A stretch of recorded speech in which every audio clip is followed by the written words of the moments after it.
దేవుడికి మహిమ కలుగును గాక. అందరూ బాగున్నారు కదండి. ప్రతిరోజు దేవుడికి వాగ్దానం ద్వారా ఈ రీతిగా దేవుడికి వాగ్దానాన్ని ప్రకటించడానికి దేవుడు ఎంతగానో కృప చూపిస్తున్నాడు.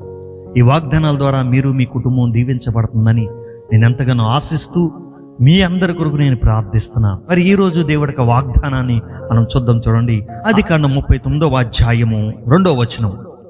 యెహోవా యోసేపునకు తోడై ఉండెను గనుక అతడు వర్ధిల్లుచు తన యజమానుడగు ఐగుప్తుని ఇంట నుండెను. దేవుడి స్తోత్రం, హల్లెలూయా. తృణీకరింపబడిన జీవితాన్ని దేవుడు అద్భుత రీతిగా ఒక ఉన్నతమైన స్థాయిలో నిలబెట్టగలుగుతాడు. మనం అనుకుంటాం, నా జీవితం తృణీకరింపబడింది, అవమానకరంగా నేను ఉంటున్నాను, అందరూ నన్ను చూచి చీకొడుతున్నారు, అవమానపరుస్తున్నారు, ఎగతాళిగా చూస్తున్నారు, తృణీకరిస్తున్నారు, నువ్వు బాధపడుతున్నావు కదా. ఈరోజు దేవుడు ఈ వాగ్దానం ద్వారా దేవుడు నీతో మాట్లాడబోతున్నాడు. యోసేపు తృణీకరింపబడ్డాడండి. ఎవరి చేత అంటే తన అన్నల చేత తృణీకరింపబడ్డాడు. యోసేపుని చంపాలని తన అన్నలే కుట్ర పని రాత్రంతా ఒక గోతులో పడివేసి తెల్లారులేసి ఫిలిస్తీన్లకి అమ్మివేసి ఆ ఫిలిస్తీన్లేమో ఐగుప్తులకి అమ్మేశారు. అతని జీవితం ఒక బానిస బ్రతకైపోయింది. అయినప్పటికీ దేవుడి సన్నిధిలో నిందారహితుడిగా భర్తీ చేశాడు యోసేపు. భర్తీ చేయబట్టే తన జీవితంలో గొప్ప కార్యాలు చూశాడు. అతడు అంతకంతకు వర్ధిల్లడానికి గల కారణం ఏంటంటే దేవుడు అతనికి తోడై ఉన్నాడు. ఈరోజు దేవుడు మనకు తోడే ఉంటే మనం కూడా వర్ధిల్లింపబడతాం, మనము వర్ధిల్లి అభివృద్ధిలోకి వెళ్తూ ఉంటాం. మరి యోసేపుకు దేవుడు ఎందుకు తోడే ఉన్నాడంటే అతను ఏ పాపము జోలికి పోలేదని. తన యజమానుడు భార్య తన్ని మోహించి పాపము చేయమని ప్రేరేపింప చేసినప్పటికీ అతను పాపం చేయకుండా ఆమె దగ్గర నుండి పారిపోయాడు. కొన్నాళ్ళు చెరసాల్లో ఉన్నాడు. ఆ తదుపరి ఐగుప్తు రాజు ఇతన్ని ప్రధానమంత్రిని చేశాడు. ఇంత దీవెన ఎక్కడి నుండి వచ్చిందంటే చిన్నతనం నుండి అతను భక్తిలో పెరిగాడండి. ప్రార్థన జీవితం కలిగిన వ్యక్తి, విశ్వాసంలో ఉన్న వ్యక్తి, పాపము జోలికి వెళ్లకుండా ఉన్న వ్యక్తి.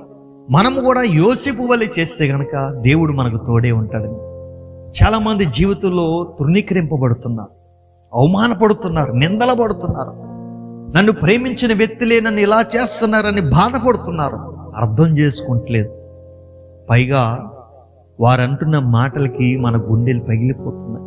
ఈరోజు నా స్థితి ఇలా అయిపోయిందని నువ్వు ఏడుస్తున్నావా? యోసేపు అయితే తన బాధ అంతా దేవుడు చెప్పుకున్నాడు. అతను చెప్పుకోబెట్టే ఆ భక్తిని పెట్టి దేవుడు అతనికి తోడై ఉన్నాడు. అతను చేయు ప్రతి పనిలోని వర్ధిల్లింపజేశాడు. ఎవరైతే అతన్ని ఇక్కడ ఉండకూడదు, ఇతను ఉంటే మన మీద ఏలుబడి చేస్తారని తృణీకరించారో ఒకనా దినాన్ని తన అన్నలే తన కాళ్ళ దగ్గరకు వచ్చారు. దేవుడు అద్భుతం చేస్తాడు, ఆశ్చర్య కార్యములు చేస్తాడు. నమ్మదగిన దేవుడు నీతిమంతుడని ఆశ్చర్యమైన రీతిలో మన జీవితంలో గొప్ప కార్యాలు చేయడని సమర్థుడు.